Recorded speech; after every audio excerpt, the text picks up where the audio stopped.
Woohoo! Welcome, everyone. It's been a while. It's been a month It's or been more. 1 month, almost exactly 1 month. Mr. Henrik, how are you? Very good. Very good. Very Hey, busy. nice video on the Fluent D stuff. Oh, thank you. Thank you, That sir. was good. I actually learned something. So if you learning stuff, that's great. It means I that it's know useful. exactly, exactly. No, it was really, really good. But how are things going in the Is it observable world? You're like It's growing? going well. But I'm current. I was in post production a few minutes ago, Yeah, preparing a new episode. The only constraint is I took a few days off, like a normal human being. And when you do that, you realize that you're late on your schedule when you go back from vacation. So that's a well, problem. that's just it. Never take a vacation. Yeah, Just that's what I thought initially, but then I thought, yeah, it seems quite unhealthy for sure, for sure. yeah. I see we're live on the social networks in this, which is nice.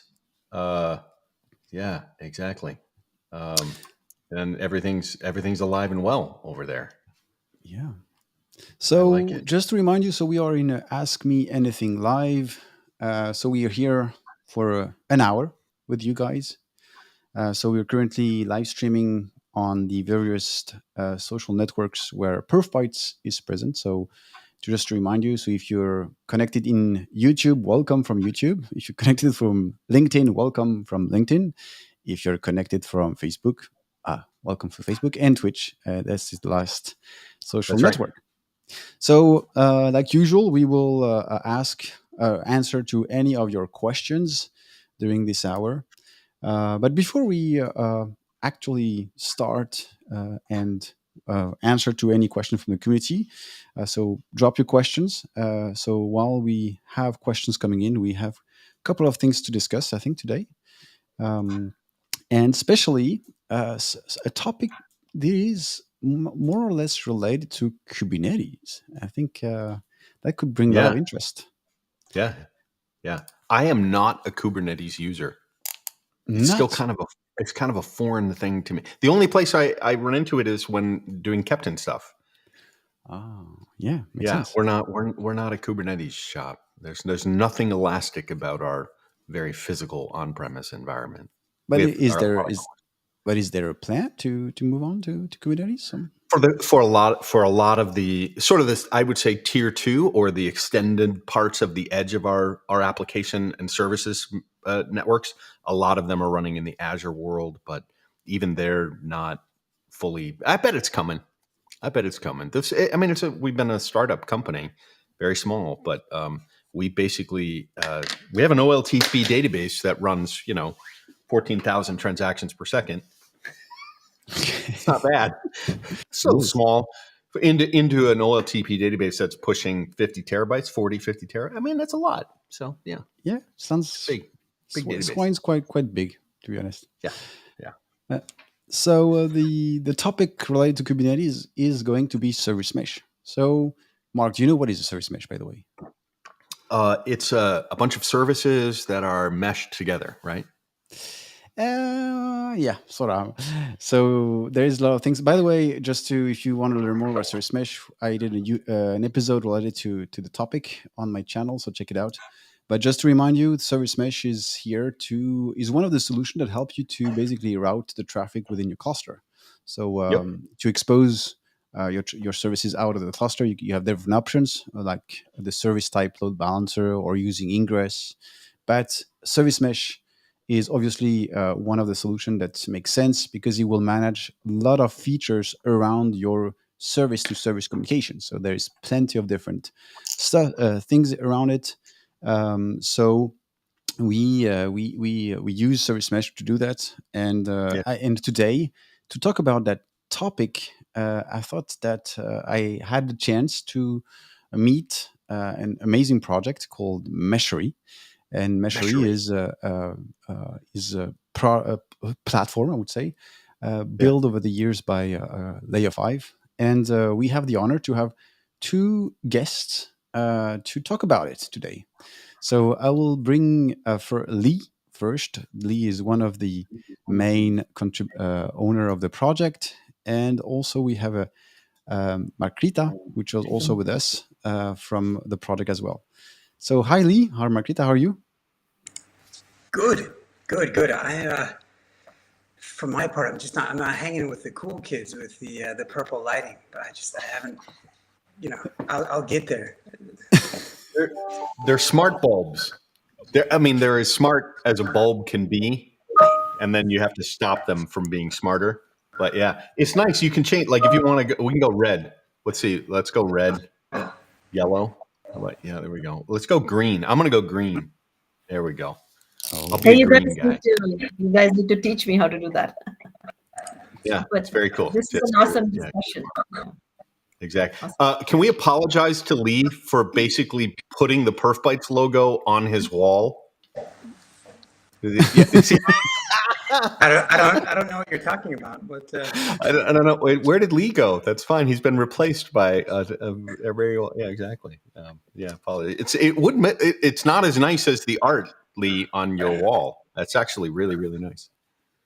I'll tell my wife you said that. She did it, and she keeps taking it down, and I keep putting it back. I keep trying to tell her there you go.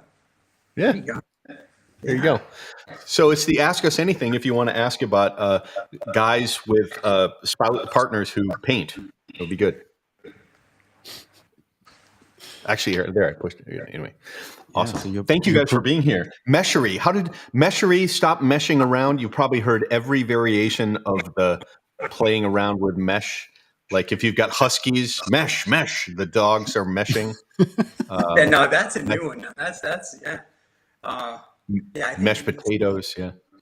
Speaking of my wife, much to her dismay, she has heard all of those corny jokes as well, and I think she's about sick of them. But yeah, it goes so far. If you go to the I think some of the project sites, if you hit the 404 custom error page, you're likely to get a corny joke in your face about please excuse the mesh, pardon the mesh. I'll watch out for that. Yeah, that's bad. So I wanted to go, Henrik, just for a second, making the journey into the web at my tenure in the industry. A lot of the references that I make to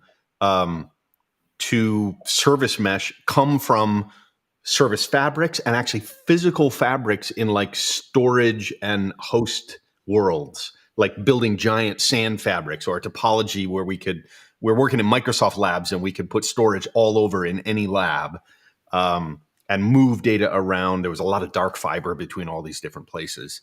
And so I still bring a very physical, a physical static, like conceptual mindset to service mesh.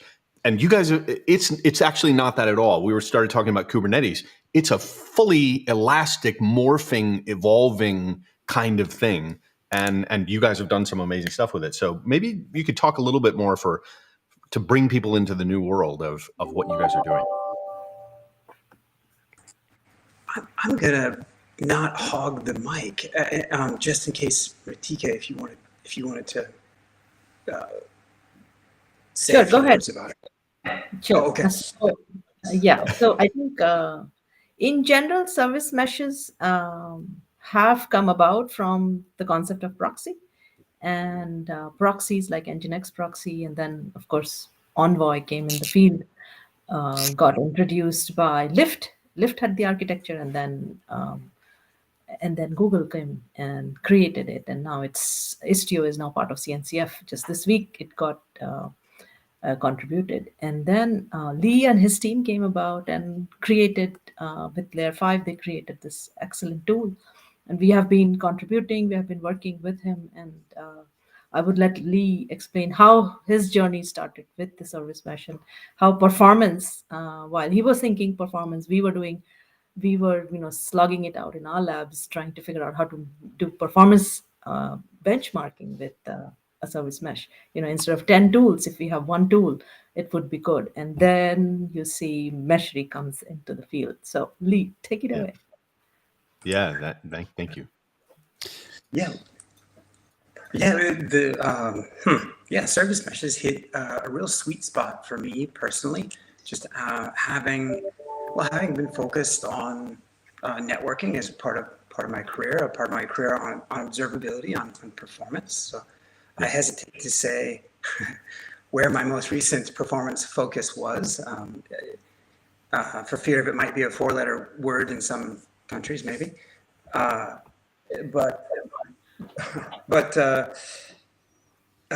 yeah, like Mrittika had said, like, I think there's a couple different ways to maybe speak toward the genesis of service meshes themselves. Kind of the first one to have coined the term, Linkerd being the project to do that. Linkerd v1, which is written in Scala and uses the JVM, and his Linkerd v2 is something totally yeah, it's pretty much totally different at this point. It's all different code, different languages, and it's a different service mesh architecture.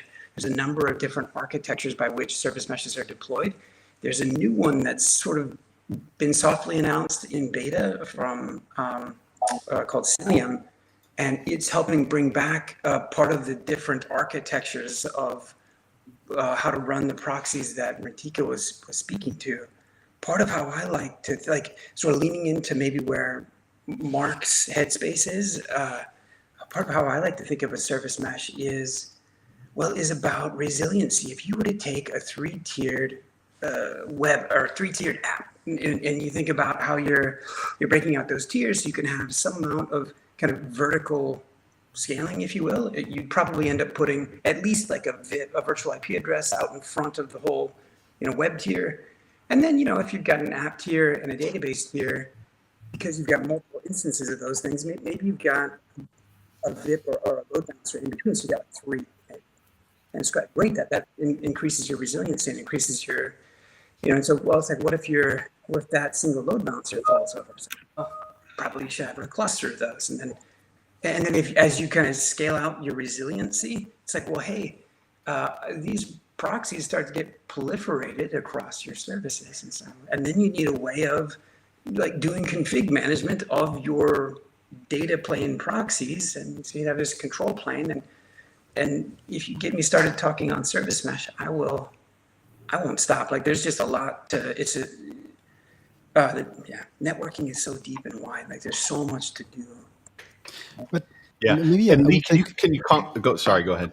I will take few seconds to remind that because in the service mesh you can do a lot of things, like you mentioned, to make sure that the communication is reliable. So especially when you design microservices architecture, there is a need of implementing retry logic. So if a service needs to reach through another services, then the service mesh will manage the retry logic. So if I reach one time and in the service B is not responding, then the service mesh will try to reach out several times.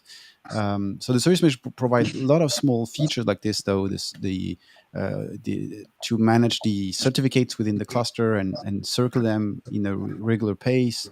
You can also have traffic splits if you do canary releases. It will also help you to do that. So there are plenty and lots of various scenarios that the service mesh is able to do to manage, in fact, your service-to-service communication. And when playing around with Istio, it's you can do a lot of things, or Lickerd. But I remember that it's usually very difficult then to get a full view on what is the rules that you have applied in the cluster. And I think when you presented, I think it was for an observability meeting, you presented Meshery and said, "Wow, this is what is missing at the moment in the market." Yeah, one of the ways that I phrase it a little less elegantly than Henrik just did, which is to say that, like, if I was wearing the pager, if I was managing a large service mesh deployment with a number of rules and configuration around how security is enforced and identities are managed, and then things around uniform observability and what metrics and logs and et cetera are being collected, and how you're enforcing these, and then the different traffic routing rules and stuff like to reinforce what Henrik is saying. I might soil myself if I had to go make a change in that sea of YAML. And so that's in part what we're so speaking of my wife, she doesn't particularly like it when I bring in soiled clothes. And so, I don't know if there's a capability within, so Meshery as a management plane presides over top of 10 different types of service meshes. There's a lot of them out there, and that's not even the full count. And it also presides over Kubernetes, or operates, you can run it outside of Kubernetes or inside of Kubernetes. There's a plugin for Meshery. It's called MeshMap. It is a visual. It is what you might consider, if you immediately think of like a visual topology. It's that visual topology has a lot of use cases for observing in kind of a read-only mode, which is great. And there's tools out there that are similar to that. And maybe they aren't specific to service mesh, or maybe they are. But there's a second mode to this tool, and I can bring it up if that's helpful to describe it. But this other mode is a designer mode. So it's a visual configurator of not only the specific settings within any of those service meshes that it supports, like a circuit breaker and adjusting the sensitivity or whatever, but also then, because most meshes really, some of them only operate in context of Kubernetes, and some operate kind of outside of and in scope of Kubernetes, that MeshMap and Meshery itself end up being a visual designer for your Kubernetes deployments as well. And so, could you maybe, I think for the people listening here, is there a way that you show us the various component that you just described? That would be very awesome. I think it will make it helps the community to understand precisely what you're referring to. It makes me think of the Smartscape for mesh, service mesh. It is. Cool. And while you're bringing it up, Lee, we'll remind folks this is an Ask Us Anything. So if you do have questions about any of this stuff, just put it in the chat and it'll show up. Henrik will manage everything because he's really smart about all of those things. But yeah, it's pretty cool. Mrittika, the one thing I would ask as well, is there an association between layer 5 and the session layer of the OSI stack? Is that where the naming comes in? Oh, she's on. I'm sorry, she's on mute. Sorry. So that's something Lee can attribute to better. We are part of his community. So I'm part of Intel, and as part of the community, and layer 5, and we look at it, definitely network layer 7 is what service mesh is at. And so somewhere in between, his layer 5 is providing a solution between the layer 2, 3 you have in a CNI, and then the layer 7 as a service mesh. So it's somewhere in between. It's the glue. Yeah, exactly. I like it. And it also makes sense if you think about the elasticity part of extending your configuration is from, if I'm a traffic, if I'm a packet and I'm cruising along, I need to know where I can go, where I can't go, and make that easy in the life of whatever session I am serving. And so if I show up and I'm like, I need to go over there, but it's really slow, I'm not sentient. I'll just get in line and wait, I guess, to finally get on. So the idea of that auto elasticity part being attached not to a physical layer as much as to it, well, not really a physical layer, but somewhere in between I get it. It's a sweet spot, I think is the phrase you used, Lee. And auto scaling, to Henrik's point, within a mesh is super resilient because it can morph and adapt to wherever that traffic is moving around the mesh. So Lee, are you ready to share a screen or? I think so. Yep. I hope I'm doing it right. Yep, I can see. We can see the screen now. Oh, nice. Okay. And if this, it's right there. Okay. Yeah. Nice. And I'll be the talking Perf Bytes icon. Nice. The bobblehead, if you would, the perf. So this is. Well, so this is the project that Mrittika was alluding to before, or we were speaking about. So Meshery, it has a couple of It has a number of components to its architecture. It does have a UI as one of its components, one of the clients. It also has a CTL that, or a CLI. You can tell that I don't cuddle my infrastructure. I CTL it. Sorry. Anyway, there's a CTL client, CLI client, a UI client. There's an individual adapter component, a service mesh adapter for each service mesh that Meshery supports.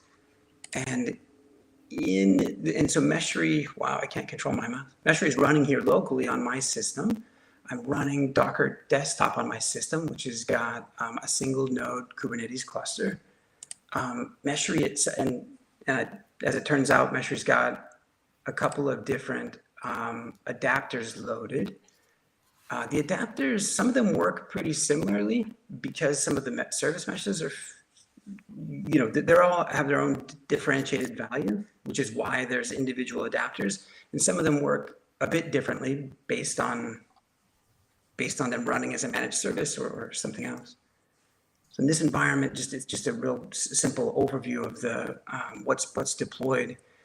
MeshMap is this plugin that we were just referring to.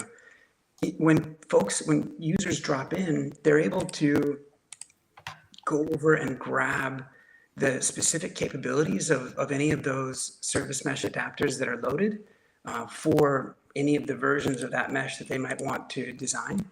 The concept here is that they drag and drop these capabilities over, go in, and there's a bit of discoverability that's afforded through this UI as opposed to parsing through YAML, trying to understand what's going on.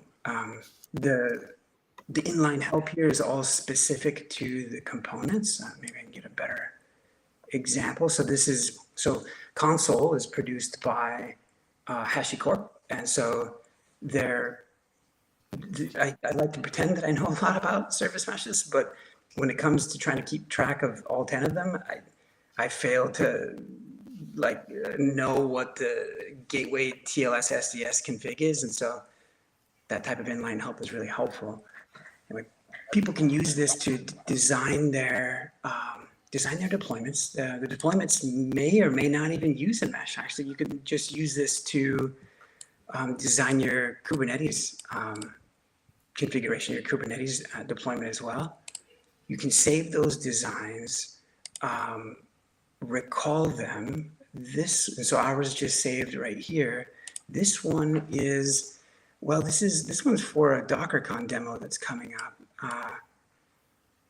but is a little more of an intriguing deployment of console and a simple two-tiered, I say a two-tiered app on top of it, because one of the things that Meshery does is, actually, we're announcing a Docker extension for Meshery. So if you're using Docker Desktop, Meshery will be kind of a first-class app that's available inside of Docker Desktop. And the part of what it does as it integrates with Docker Desktop is it will import Docker Compose apps, convert them to Kubernetes manifests, Kubernetes apps, and then let you deploy those formerly Docker Compose apps onto a mesh, which is why I'm talking about a two-tiered service. So. But the mesh map here is help you to design. But I guess you can also load the current configuration that has been applied in the current cluster, I guess. Yeah, that's a great point. Yeah, there's kind of, the way that the system works currently is that there's sort of those two modes. The one that we were looking at was that designer mode, and this one that we're looking at now being a visualizer mode, which is probably a little more of it's not entirely read-only, to the extent that you might, grab a pod. You could initiate an interactive session with the containers in that pod, or you could start a logging session pertinent to the topic of perf bytes. You could also initiate a performance test against that particular service or that particular endpoint. Meshery itself supports 3 different types of load generators. So that comes to the hot topic of today. That's great. So you said load. So can you just show us back the screen? So you have 3 type of load generators available. So Yeah. which is a Nighthawk. I can see what are the 2 first one? Fortio and WRK2. Yep. So maybe that's the right moment, because I was pretty much interested on the capabilities of those 3 load generators. When you speak about service mesh testing or performance testing, what is actually the what is the process behind the scene? What users should consider when they start a gig? We're saying, hey, I need to configure and optimize the service mesh. So what will be the journey, and what will be the things that people have to consider? I know Mrittika wasn't able to necessarily stay. This is like one of those questions where I want to close in case she's still around, I want to close my yap and let her. She had to drop for a few minutes. She will probably come back. Okay, yeah. So Henrik, let me expound on that just a little bit for Lee's edification. There's, in the history of lower level load testing of network infrastructures, there was a company, Ixia was the older one. I was and changed their name before that, but they would do things lower, like at a layer 4 or even layer 3 layers in the networking stack, where you didn't have application logic, sessions, correlations, script development, test data. Like that level of information was what slows down test development, because it's like it takes me weeks to get a script, get the API, whatever, build enough test data. But at a lower level, you're like, well, we don't really care what the payload specifics are. We're more moving data through the plumbing of a certain size, a certain volume, and tune parts of the application. Is that similar here as well? Like, you can sort of pump traffic through as long as you're not doing higher level packet inspection, routing, and things like that. I'm not sure if I'm going to answer this just in the way that you asked it, but it is. Well, gosh, I guess they're like they're kind of both use cases within there, if I'm answering this correctly, which is that I totally agree with what Mark just said about like the week to 2 weeks to 2 months that you've got to dedicate a performance engineer or a full-time performance engineer to go over and like pull together various tools and scripts around them to then get into a spreadsheet or into some database that you then generate a bunch of, like, there's just a ton of cobbling together of tooling to. Part of what Meshery was actually, the genesis of Meshery, part of what it was trying to do was, I was on stage any number of times trying to help people comprehend what a service mesh is and explain, answer the 2 most common questions that were asked, which is like, hey, what are, like, I get the value of these things. I'm intrigued. What's the overhead involved? And as you go to explain, like, it's like, well, it's a totally disappointing answer. The real one, which is like, well, it just depends on what you're asking me to do. Is it doing 100% distributed tracing sampling for you? Because, you're gonna burn Right. if you or, and then it's also somewhat inappropriate. As a matter of fact, Mrittika and I are recording a service mesh talk later this afternoon to talk a little bit about the fact it's really inappropriate to only think about speeds and feeds of, like, as you sort of value what your service mesh in this case is giving you, or what your infrastructure is providing you, that yes, people want to measure it in cold, hard, quantitative metrics like that. But if you're asking, to do 100% sampling, then consider, also consider the distributed tracing implementation you'd had somewhere else, and the fact that you're getting it in a uniform way here, and maybe you're like, consider the overhead that you'd have over there. And so anyway, there's these questions around it, and people just, it's like, it's frustrating to be trying to explain stuff to folks and get them excited about the tech. And and to give them a ho-hum response. Instead, like to give them a tool that says, hey, look, here's a tool that will deploy any of the service meshes that you want to test out. Because that was the second most popular question was, hey, which one, hey, like wink, wink, like, which one should we just use? Like, what's the right one? It's like, yeah, it just, there's a reason why there's 10 of them, like, or not 10 of them. There's a reason why there's many more than that, actually. There's a lot of overlap between them, but different tools for different purposes, for different size orgs, for different, and so it would be inappropriate to say, well, here's the one. It's rather, hey, here's a tool that lets you deploy any number of them quickly, answer your own question about performance, because we can pump out benchmarks of the various service meshes under various configurations, using different types of workloads, but which may or may not match your environment. And over time, those reports are going to get stale. And so rather, here's a tool like answer, here you're empowered. But I was more interested in the fact that like Mark's question was, do you actually generate traffic that will go through the sidecar proxy of the service and then reach out the actual service itself? Or you basically focus on, okay, so I know that every microservices will have their own sidecar proxy, and we will do basically communication between sidecar proxy to sidecar proxy. So basically, you never reach out the real service. So this is what I was wondering, if you were going above just the pure network testing, or you're also including, okay, is the service responding properly? Is the certificate used properly as well? All that type of things that I was wondering. that actually are layer 6 and layer 7 information. And the metaphor I use in teaching that to folks is, there's things that are liquid. And so if you want to test the capacity, the throughput, the pressure for a system to move liquid around, then you can use any kind of liquid for the most part that is close to the adherence of whatever liquid's going to go through the system. So it has to be close. Thankfully, a packet is a packet, and then you have various sizes. That's different than testing for how the liquid tastes. So what's the flavor? I asked for vanilla. Did it give me vanilla?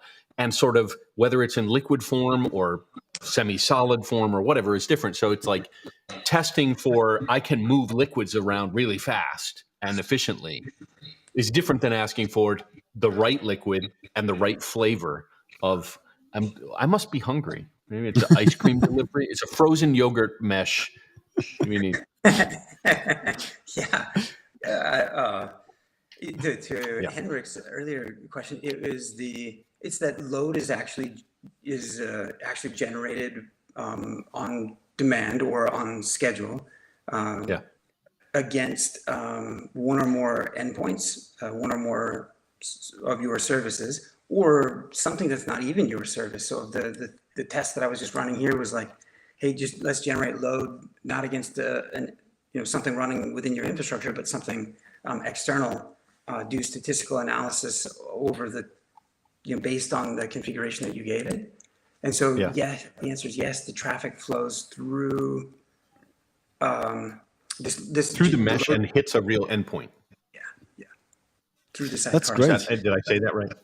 Yeah, that's great. In fact, because this is really amazing. To be honest, I'm pretty sure that if the community hears about it, they were probably gonna say, "Hey, I never scripted or built any scenarios for Fortio or Nighthawk. So how do I do that?"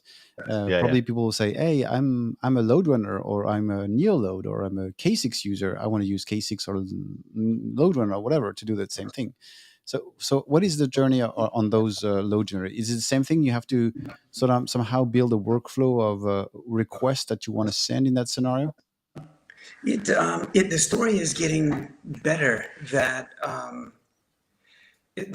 leads us to probably talk about one of our other projects, which is called Service Mesh Performance. So Service Mesh Performance is a specification. It's another one of the projects that we donated to the CNCF.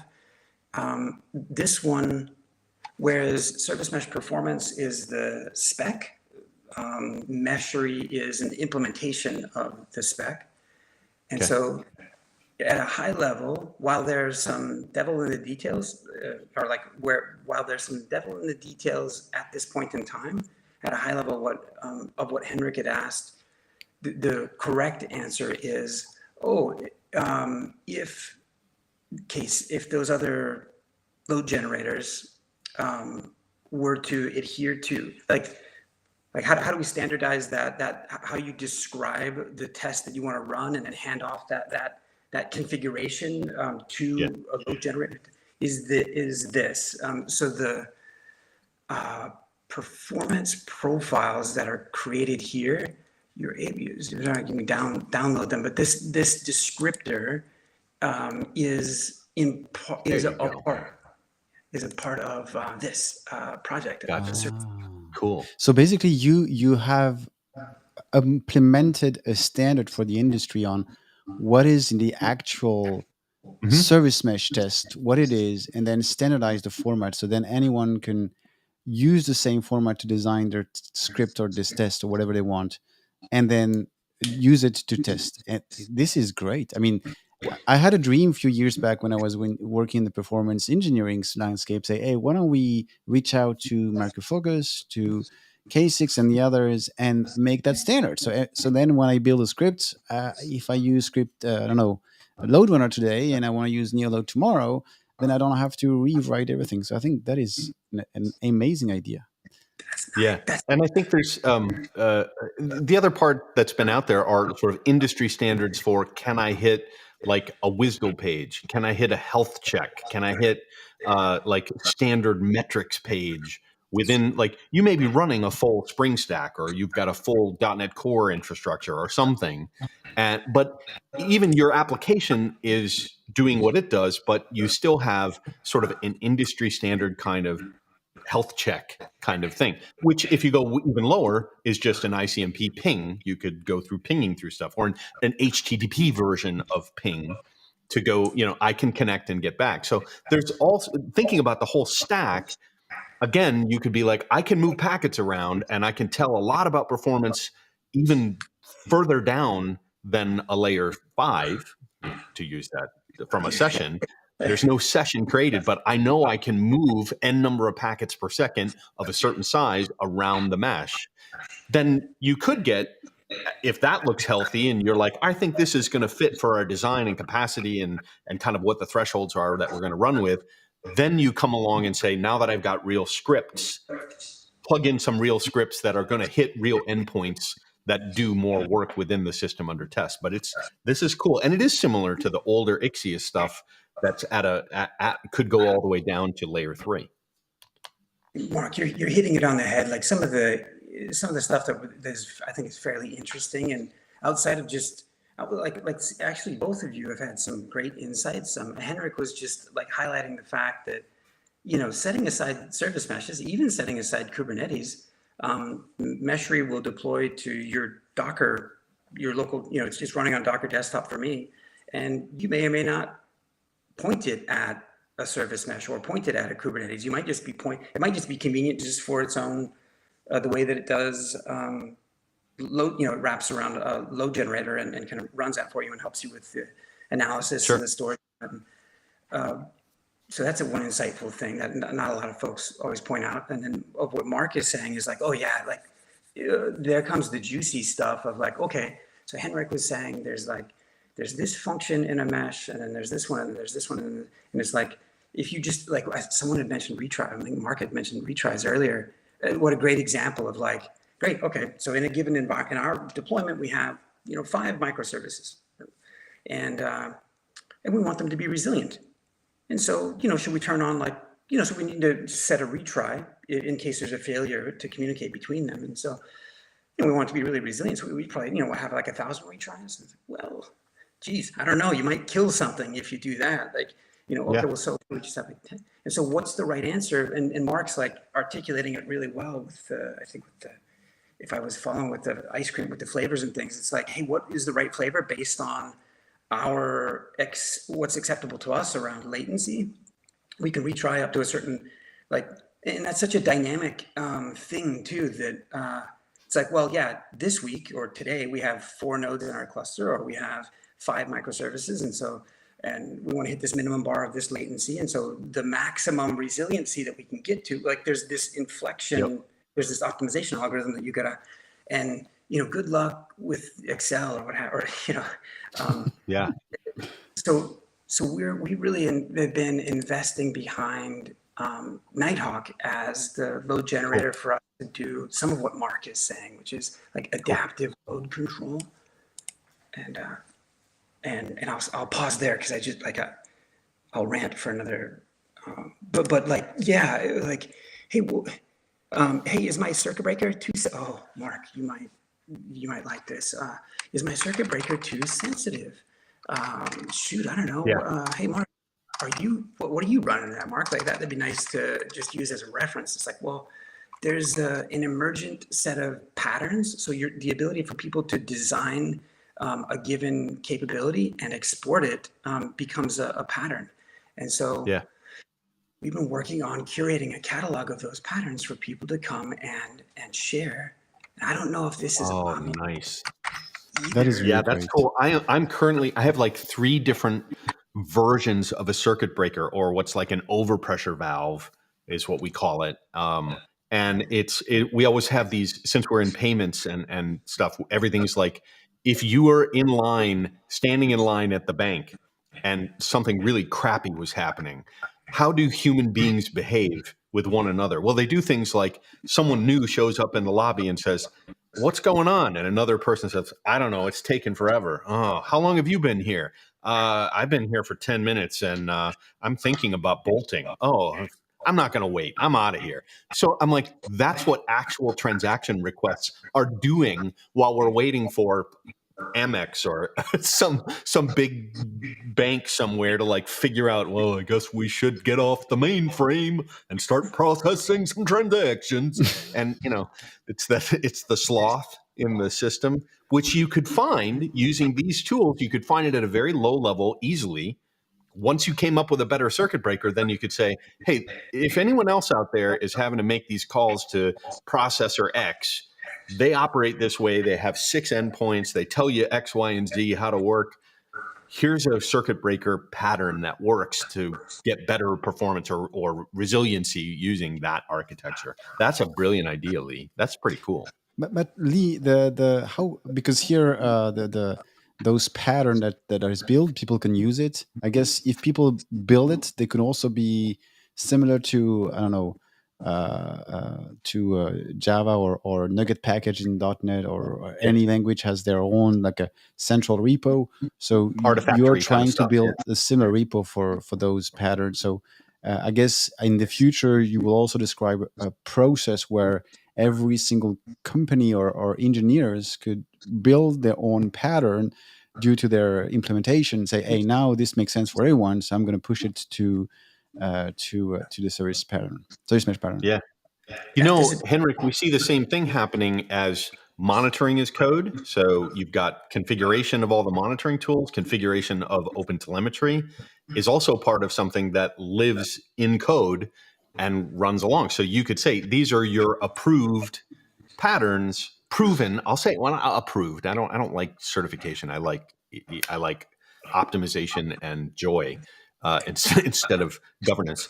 But you could still say, within what our platform supports, these are the 5 best patterns that we've found work well. Choose one and start pushing your application today. That's pretty cool. Yeah, you guys are hitting on it. I think we have a couple of questions coming in from the community, so I think it's time. Yeah, they're not necessarily mesh related, but it's not mesh related at all. Unfortunately, that's the freedom of the community to ask whatever they want, for sure. Yes. Lee, do you want to add something before we move to the community questions?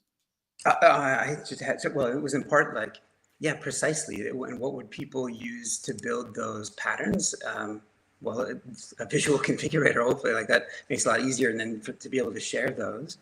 Yeah, and the catalog becomes not just about these patterns, but also about sharing WebAssembly filters, sharing eBPF programs, because those all bear weight within what you want to do with the mesh. There's one Yep. other item. Oh, it was in part with Mark and was like, so the community has built out a couple of GitHub actions around these use cases. So to the extent that one of the things that we didn't explore very well is the fact that you might want to be generating these load tests, but against the upcoming version of whatever service you're about to release. And maybe you want to see, maybe you want a green light, red light on whether or not you're regressing in performance you guys made this conversation extremely easy. Yeah, I think the other partly, as we sometimes forget that we release these things into the wild and they run, they operate, they perform or they don't perform, and then we start learning things to tweak and fix. And the amount of tweaking and fixing that happens is an indicator of sometimes you're in an environment or a context that's very static. Traffic stays the same. We're not pushing a lot of changes. The model works. What ain't broke, don't fix it kind of mentality. And sometimes we falsely see that as, wow, that longevity is great. Where if you think about a different context where everything is changing and adapting and the traffic changes and the transactions change and we're pushing changes, you need a model that has more tolerance for flexibility. And I'm wondering if somewhere in the model you have, it could be a scoring thing where you're like, here's the context for this pattern is a very stable, static pattern.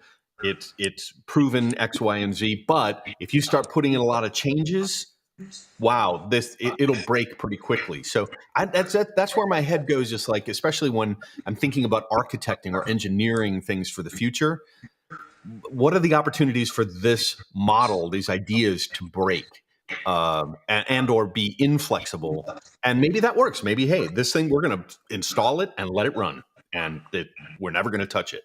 Great. Other systems are like, we're only in an iterative development. This thing is going to grow and morph and change over the next N number of years. So that was just one other thought I had on the top of my head. Because it's Friday. It is for sure. And it's green. I got to change my color. I'm going to go to pink. Mark, that is exactly, this is actually the talk that we're going to record a little later today on Meshmark, which is a new index, a new measurement index to help people, quickly articulate the value, the overhead, the value that's being derived, and just kind of boil it down to one number. Cool. I won't steal the thunder of the talk, but yeah, again. Hey, Lee, can we get the link from you to share? Henrik, we'll put it out there. We can share it, send some folks over. But it'll be the TPCC benchmarking of meshes. Nice. How'd you do on the TPCE? I don't know. I took a TPCF. Well, I got a TPCQ. It's gonna quickly just become insane. Yeah. For sure. Nice. Apologies to our questions here. We can loop back offline. Trisha, hi Trisha. It's good to see stuff. And she only wanted to ask a question to me, so I will answer that question. That's true. She dropped the LinkedIn post, and she was directly addressing the question to you. Gosh, I was so shocked. Yes, no, it's teasing.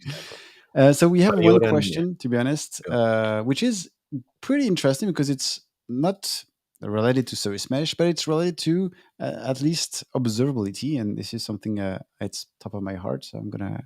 I like. But it's tangentially related. We could get this question to Lee as well. I agree. That's why I think it makes sense to start with this question. So just to phrase the question, I know everyone see it on the screen, but what do you think of using Micrometer plus Prometheus plus Grafana to monitor application in Spring Boot? So I would say that from my perspective, it depends on your application, what it does. If your application is able to expose metrics from business metrics, just to let you know, especially in Java, the implementation of metrics in OpenTelemetry is still experimental, but you can have a try, and you will allow you to at least push metrics in top of your observability OpenTelemetry traces. So that could be related to your with the trace ID. So that makes completely sense to correlate. But otherwise, keep in mind that if you code and you want to build custom app, there is a very easy Prometheus client in Java. So you will be able to create your own counters, gauge, whatever you want, and then your app will become an exporter. And Prometheus will be able to grab it naturally from there for sure. But And I don't think Micrometer creates. It's not a tracer, but for me, I would just add an OpenTelemetry tracer and push that through as well. Yeah, that's what was definitely recommending. Yep. But you won't have any. As of now, we need to do some research, but I have no idea if there is any framework in Spring Boot that allow you to produce framework-related metrics and expose them. So, but if it exists, that could make sense. But in your particular case, if you want to collect metrics related to your app, you will have to produce them. You can collect standard, I would say, traditional and historical metrics about your Java system, about the GMX, the garbage collector, the threads, the stuff like this. But this will be possible with traditional Prometheus exporter on Java and others. That will allow you to do that for sure. And I'd say also, I've been following and getting just set up with the Memer, the Grafana time series database they announced last month, recently. Really interesting. For me, time series databases and series sharding is all about the storage engine. That was a big story with Influx and the derivations of the Cassandra storage engine. So I do want to go in and take a look at what Memer's doing from the evolution of that storage engine. It's supposed to be very impressive. I haven't pushed it yet, but I could put it into Meshery and use mesh performance to hit it and put a whole bunch of. See, Lee, I'm right there with you. Yeah, that's right. Yeah, I just to offer up comment on Micrometer, having just come to know about it right now. I think you could play devil's advocate from either side, or either from different angles. And so, like, from the perspective of newfangled infrastructure like a service mesh as a layer, it's like if you're for Micrometer, if you're never going to move off Java, and if you're going to stay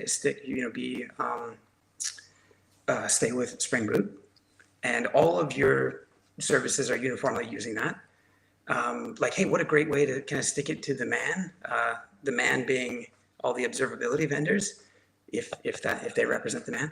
I helped build App Optics, which is on the list here, and so spent a lot of time like in this space, and like what a favor that this is for those that fall into that camp of like, like, hey, it's Java for us, it's Spring Boot for us, and we want to, like, this gives a little bit of a safety, a little bit of a.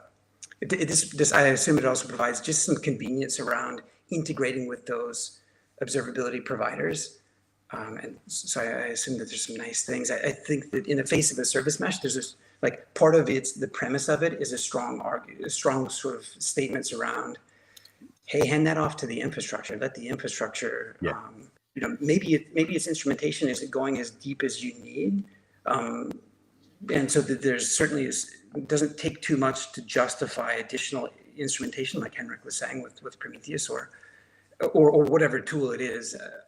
Right. But I was just trying to objectively make comment on Micrometer or anything that fits in at a client library level, which is, there's pros and cons, but part of the premise of the headspace of a service mesh is shed that weight. You got some pretty intelligent infrastructure just beneath you. Move briskly, focus on features. I agree. I mean, the service mesh has the great features to provide observability, and in the case of Istio, the Envoy is generating Prometheus metrics, and also the control plane is providing metrics as well. So those metrics are pretty much related to network communication. So you're pretty aware of what's going on in terms of if there is any retransmit, redirect, whatever. So that's a pretty good sign. But then once to Leondan questions, I think it really depends on what you're looking for in terms of metrics. If you're looking purely communication to communication metrics, or if it's pretty much highly dedicated to your app or the behavior of the Spring Boot framework itself. So I think, yeah, you have to figure out what is you looking for Yeah. behind observing your environment, because What? there's tons of solutions out there. Yeah, Henrik, what's your thought? Like, well, both of you, like the idea if he's in a situation, because all the Spring Boot stuff I've done also can just have horrendous logging overhead. All the log4j stuff, and if things get backed up, it can take out the app. If you wanted to pull logs off of this stuff and move them off, I think they're. I don't know. Micrometer's not heavy from what I see. Like nobody's complaining. It's big, fat, heavy. You may just it's in there, but yeah. I mean, if the minute I were to add a bunch of logging in there, I might move to just exposing some of those metrics and offload that to a remote API or something like that. Yeah, or if you do logging, like you mentioned, I mean, there's so many log agents out there. So you can Yeah, have the log agents are pretty lightweight now. Most of FlinBit is very efficient, or Stanza is very lightweight as well. yeah, yeah, So it will, for a very low cost, able to collect those logs, and then you can build your pipeline. And if your logs yeah, expose metrics in the log, you can parse it, grab those metrics, and then if you don't want to store the logs because storage could be expensive, you could yeah. basically convert it into Prometheus metrics out of the box. So it means that After the fact. your Yeah, developers, they only have to worry about, I need to produce KPI in a logging format, which is quite standard, and yeah, then my log agent will be able to parse it quite in a smart way. And yeah. then the FluentD or FluentBit, whatever your log agents, they will Mhm. basically expose the metrics in a Prometheus format, and then you can use Grafana or whatever you want to plot Yeah. those So data. go look at Henrik's Is It Observable with the Fluent D stuff. I was going to say also you could, depending on the number of metrics if you wanted to do something special in the app layer, pull it in. Could you just do it in as an attribute? Just put it on the span and send it on down You the could wire. do that, but it will be attached to as a when you do an It's only event, you can attach to the yeah, event some metrics, but it will be pretty much related to your span to your trace. yeah, yeah, yeah, When you do open telemetry metrics, it comes as a metric, but the good thing is it is as a side of the metric you will have a label or dimension attached to your trace. So then when you right, search for a trace ID, you will get your traces in one hand, but you also have the ability to get the metric that has those dimensions. So I yeah. think, but again, it's up to you. I mean, if you don't attach your trace ID in your metrics, you won't be able to do that scenario. But if you attach it, then you will be able to do that scenario. I always like the idea of putting like performance related metadata within span attributes only because oftentimes there's the person that went to the bank, the line was really long and things were slow and it was really hot in there. And then as they leave, they walk around the corner and somebody says, "Hey, were you just at the bank?" "Yeah." "What was it like?" And they tell them all the information they need to know to not go to the bank. And so I'm like, there's something about all of these sort of the environmental or contextual information and metadata that I would love to have flowing around. And I think that's actually some of the insights from this But conversation with you, Lee, today. That's pretty cool. yeah, but if you take a K6 with their XK6 distributed tracing plugin, Yeah. they start the actual first span. And yeah, I need to double check, but I think when it start the actual spans, it also match as a span attribute of the first one. What was the actual scenario and script? And it says also it's K6. So then you can just search for all the traces that it has as a parent span, those attributes, and then you will only filter to your users that was generated by your test for sure. Yeah. Yeah. All right. Well, now we're getting into the weeds. It's beautiful. Lee, thank you very much for all the details here, man. This is good conversation for me to get my brain out of a sand fabric when it comes to meshing things. So this was great. We got hip deep. I mean, we got yeah. I've been biting my tongue about the conversation you guys were just having about, like, there's some really intriguing things that can be done within filters, network filters that maybe are custom written to, like, either generate different types of telemetry or take action on the telemetry. So to Mark's comment about, like, oh, hey, the bank's busy, maybe you should go somewhere, like the intelligence of all those proxies around it, with each of them emitting their own signals, like, you're able to amass that, and like there's just a lot of control over some interesting things that can be done. Some application level QoS. This, Henrik's request is coming in. He's got an open shopping cart.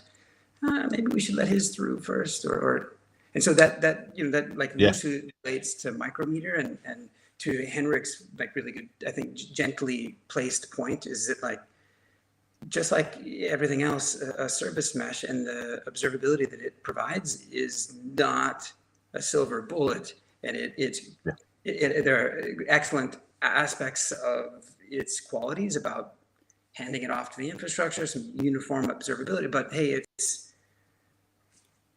comes in at a certain layer, or, like, it does have to be service to service. Hey, if that request does have something very application specific, oh, hey, the network is seeing that if you've got the right filter there, and if you can do it in a performant way, which is in part why we have service mesh performance, because the more that you're going to ask it to do, that needs to be, And more override at the end, I guess. At the end. Yeah. I like it.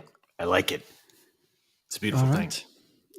We have one last questions, but I think we are running out of time. We are reaching. I will take. I took a screenshot. I will take Trisha's. Trisha, thank you for your question. It's actually really good, interesting about sort of batch performance testing for batch. And I actually have a bunch of work going on right now, even in my world, about how to optimize giant amounts of, like, offline, middle of the night batch processing, not ETL type batch stuff, but, like, especially in the e-commerce world, people close down the store, run the tape, and go have a drink at the end of the day, or go to sleep for the end of the day. In e-commerce, you never close the store. So there's some interesting things about, we're still going to do once a day giant dumps. Here's everything for settlement. Here's everything for reconciliation. Here's these big jobs. And, it's usually like if you're standing there as a little system and you can run stuff, and you're like, oh, you just dumped 10,000 transactions on me and I have to get them done first thing in the morning. Well, if you just give it a little engine that could, and you don't, elasticity is a beautiful thing for batch processing, especially if your batch sizes are totally dynamic. And then chunking, so you can chunk things, predetermine the chunks. And one of the nice things about having an elastic system that doesn't have to respond, you don't have to be truly reactively responsive, elastic. You could say n number of records, n number of chunks, boom, n number of instances, and you can estimate based on your trend, your prior baselining, how long it's going to take to process that. And you can start doing things back to your customers. Your batch is estimated to be completed at such and such time, and such X, Y, and Z. So you can generate information about the health of batch processing. And then almost all of that depends on the logic of your stuff. But that's just some tips in the batch processing world. So isn't that good? And batch is also the redheaded stepchild of performance testing, because the online transactions get all the attention because they'll go out of business right away. But batch is like, who's going to test that? Open telemetry will simplify a lot the batch testing for sure, because you will be able to trace every single step of your batch if you have several batch running. I remember a few years back we were pretty much dark, so we were putting some generating logs to be able to see what's going on.